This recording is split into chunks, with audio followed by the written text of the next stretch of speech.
तो आज हम यहाँ पर एक्सरसाइज 5.1 का क्वेश्चन नंबर 7 के बारे में डिस्कस करेंगे। पूछा गया है कैन टू एंगल्स भी सप्लीमेंट्री बोथ ऑफ दैम, कि दो एंगल्स अगर हम लेते हैं कि उनका जो क्या ये दो एंगल्स अगर हम एक्यूट एंगल दो मान लें, दो एक्यूट एंगल ले लें जैसे, तो क्या उनका वो दो एंगल जो है सप्लीमेंट्री बनेंगे या नहीं, हमसे पूछा जा रहा है। जैसे कि हम यहाँ पर समझते हैं एक्यूट एंगल, ऑब्ट्यूज एंगल और राइट एंगल क्या होते हैं। ठीक है, तो पहला हम समझेंगे एक्यूट एंगल। एक्यूट एंगल, दूसरा हमारा है obtuse angle, obtuse angle, and third ये है right angle, right angle.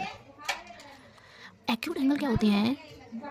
90 degree से लेस वाले एंगल होते हैं एक्यूट एंगल। 90 डिग्री से कम वाले क्या होते हैं? एक्यूट। और ऑब्ट्यूज क्या होते हैं? 90 डिग्री से तो ज़्यादा और 180 डिग्री से कम वाले क्या होते हैं? ऑब्ट्यूज एंगल होते हैं। राइट एंगल हम बोलते हैं 90 डिग्री वाले। तो इन्होंने हमसे ये बोला है कि अगर जैसे मान लो हम दो एक्यूट एंगल लें, एक्यूट एंगल यानी 90 डिग्री से कम वाले, 90 डिग्री से कम वाले सोचो, हमने मान लिया हमने एक 89 ले लिया और दूसरा भी मान लो 89 ही ले लिया। तो जब हम इनको ऐड करेंगे तो क्या होगा? 9 9 18 का 8 कैरी 1 17 178 आएगा। यानी कोई भी दो एक्यूट एंगल हम लेंगे, कोई भी दो एक्यूट एंगल जब हम लेंगे तो उनका सम हमेशा 180 डिग्री से कम आएगा।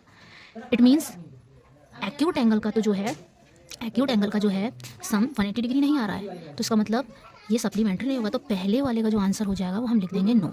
ठीक है, सेकंड वाला समझते हैं। अभी ऑब्ट्यूज एंगल ले लो। ऑब्ट्यूज एंगल मतलब 90 डिग्री से ऊपर वाले, 90 डिग्री से ऊपर ले लो, वही ले लिया हमने, 100 मान लिया हमने, 100 मान लिया, दूसरा भी 100 ही मान लो, कोई प्रॉब्लम नहीं है उससे। तो ये कितना आ जाएगा? 200 आ जाएगा। अब भाई ये तो 180 से ज़्यादा हो जा रहा है, इसका मतलब ये भी जो है सप्लीमेंट्री एंगल नहीं बन सकता। तो दूसरे वाले का भी हम क्या लिख देंगे? Answer no. एंड थर्ड वाला हम देखो क्या बोल रहा है इसमें, जैसे कोई राइट एंगल मानो, राइट एंगल यानी 90 डिग्री। अभी 90 डिग्री में जब हम 90 डिग्री को ऐड करेंगे तो कितना आ जाएगा? 180 डिग्री। तो ये बात तो हमें पहले से पता है कि भाई दो एंगल्स का सम अगर 180 डिग्री आता है तो वो क्या हो जाते हैं? सप्लीमेंट्री एंगल्स हो जाते हैं। तो इसका मतलब थर्ड वाले का हो जाएगा येस। तो हमसे ही हो सकता है। तो भाई एक्यूट एंगल के लिए नो, ऑब्ट्यूज के लिए भी नो, राइट एंगल्स के लिए येस। ओके।